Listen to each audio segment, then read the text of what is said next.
A Tale of Two Vendors, an example of how to do customer service right and how to do it wrong. Today we're going to talk about two different flight simulator third parties. One's hardware, the other is software add-ons. In these two examples, you're going to see a great illustration of why one of them is avoided by me at all costs, and the other is one that I think of first when I need their kind of product. Hi everyone, Kurt here. I've been involved in flight simulation for 43 years. I'm an inactive real-world pilot, and as it relates to this topic, I also have over 15 years of top-tier customer service experience working primarily in travel and in the computer industry, including front desk hotel work at large Las Vegas resorts, for cruise lines, and even managing computer hardware vendors. The remainder of my work experience is as an enterprise software engineer for a major corporation with worldwide presence. To be clear, this is not in the software industry. I think it's important for me to lay down that backstory to illustrate that this topic is well inside my wheelhouse. I've stood on both sides of the fence, I know what's good, and I know what's bad. Fair warning, there's some PG-13 language ahead, nothing major, but not exactly appropriate for the kids. Back in February, I placed an order for a new joystick from Virpil Controls. I've done business with these guys in the past. I know that they're making their own hardware, and that there's pretty much always going to be a long wait to receive it. So I emailed their support team and I asked them what the current lead times were on their orders, and I was told it would be late March at the earliest, as you can see in this screenshot. If you want to read these, please pause the video. If I leave them on screen in the video, it'll end up being an hour long. What I didn't know at the time was when that DHL freighter crashed in Lithuania back in January, it was carrying a whole bunch of Virpil's components. This set their manufacturing back quite a bit. It wasn't mentioned in the email, but it is something I discovered later via their forums. As you may know from comments I've made in other videos, I'm preparing to make a long-distance move, and at the time, it wasn't known if we'd still be here in April, so I asked about that and what they might need from me if the address changed. I've had to redact bits of this discussion because they contain personal information, but Virpil advised that based on my move, they could just adjust the taxes and update the order if necessary, and all would be good. Time went on and their delivery window continued to slip. And I pinged them at the end of the previous delivery estimate each time, and I got a disappointing but valid response. I also continued to stay up to date on their forums, which has kind of a more of a real-time feel, but it isn't where you normally go to get order information. However, in one interaction, there was one of the Virpil reps who ended up getting me additional information, including that the stick handle was already in the US and awaiting the stick base, which would be shipping out in about a week. With Virpil's sticks, you order the base and the stick handle separately so that you can kind of customize whatever you want to do, and you can change them later if you like. So that's why it was in two pieces. That final estimate worked out to be correct, and my equipment all arrived in early June. And as is usual with Virpil, it's exceptional quality and well worth the waiting time. But like I already said at the beginning, you don't go into a transaction with these guys unless you're ready to get your waiting skills polished. And the only thing they do that I'm not a huge fan of is that they do charge you the money, take the money from your bank account at the beginning, and it's gone right away, whereas a lot of places take the money when they ship. These guys being a small operation and kind of building things as needed, I understand why they do that, but it can be a little scary the first time you're working with them. Anyhow, it took 3 months longer than the initial estimate, but the communication was clear, it was quick, and never once did they even mention that plane crash in these emails. That's their problem. It's not my problem. And they never played it for sympathy or anything like that.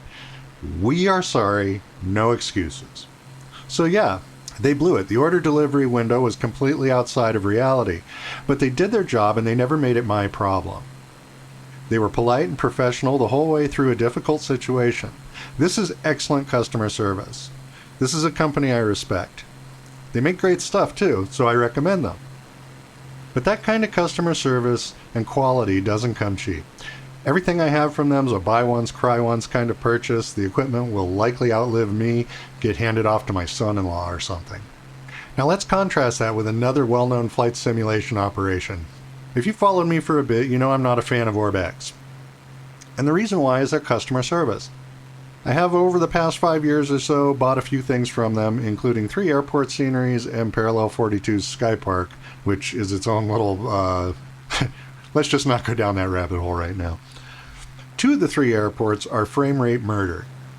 Only after I bought them did I start noticing the Reddit remarks to the effect that this is common with a lot of Orbx third-party sceneries. They look great, but they often seem to be poorly optimized. But, that's just buyer beware stuff. It's not a huge deal. It bugs me, though, that their devs never revisit these old sceneries and do upgrades. They just stay clunky but pretty. Luckily, my computer hardware over the years has improved enough to help a bit, so now armed with my 90 gigs of RAM on this monster machine that I do my editing on, I still see a performance hit near these airports, but it's mostly pretty workable. So a week or so ago, I was updating a bunch of my software, and I opened Orbx Central to re-download these 3 airports. These airports are important to me because they're where a lot of my real-world flying took place.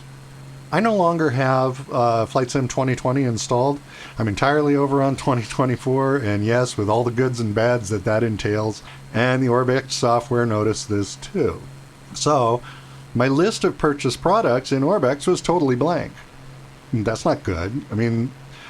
There's now this selector at the top to filter for your version of Flight Sim, so I went up there to set that to Flight Sim 2020 to get them to appear, but it wasn't on the filter list because it's not currently installed on my computer.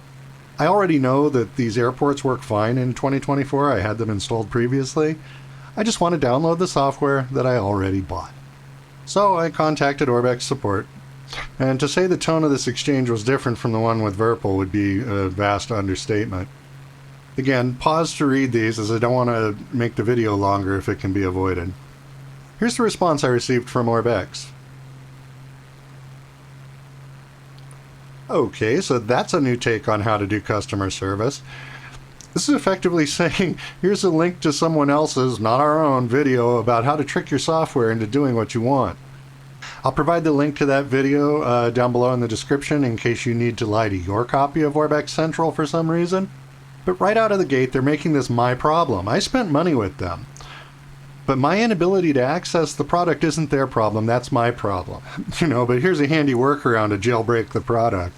Needless to say, I wasn't impressed with the response, but I did appreciate that the rep at least gave me a workaround. I felt like this was a pretty shitty way to handle things, and maybe they could have run my thoughts up the flagpole, so I responded to that effect as shown in this screenshot. And his response was effectively to say, "Tough shit, boss." The riot to me here is this line where he says, "I see your point, but also that of Orbx, who would be allowing the installation of incompatible products in simulators for which they are not designed." Say what? You literally just gave me instructions on how to install it into a simulator for which it is not designed, but now that'd be a bad thing to do.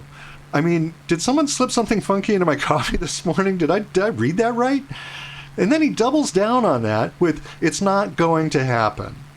Wow.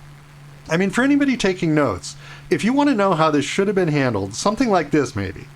"We're really sorry that you've run up against this issue. This is a good suggestion, and I'll pass your concerns along. If Orbx agrees, hopefully they'll update the software soon. Thanks for your support." And you know what? That response would have been just fine. And I still would not have expected them to change anything. But the idea that you just openly don't give any shits what your customer experience is, that's just a little astonishing to just say it out loud like that. This is crappy service, straight up. You couldn't do this in a worse way. And the most shocking thing to me about it is that this guy is the one that you will always hear from if you contact Orbx. It's not some noob who said the quiet part out loud by accident. This is their main customer service contact, possibly the only one, as I have never seen another name on any communication from that company. That's why I avoid Orbx. And after this exchange, I'm stepping from avoid to never will give them another $1. Goodbye, Orbx. The airplane shown in this video is the Flying Iron Spitfire 9.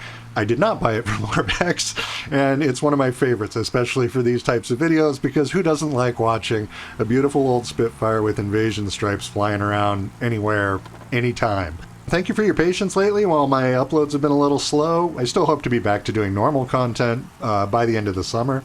Thank you also to all the recent subscribers, which I continue to pick up even though I haven't been doing much. I really appreciate you guys. It's good to see things growing, and we'll catch you in the next one. Thank you. Goodbye.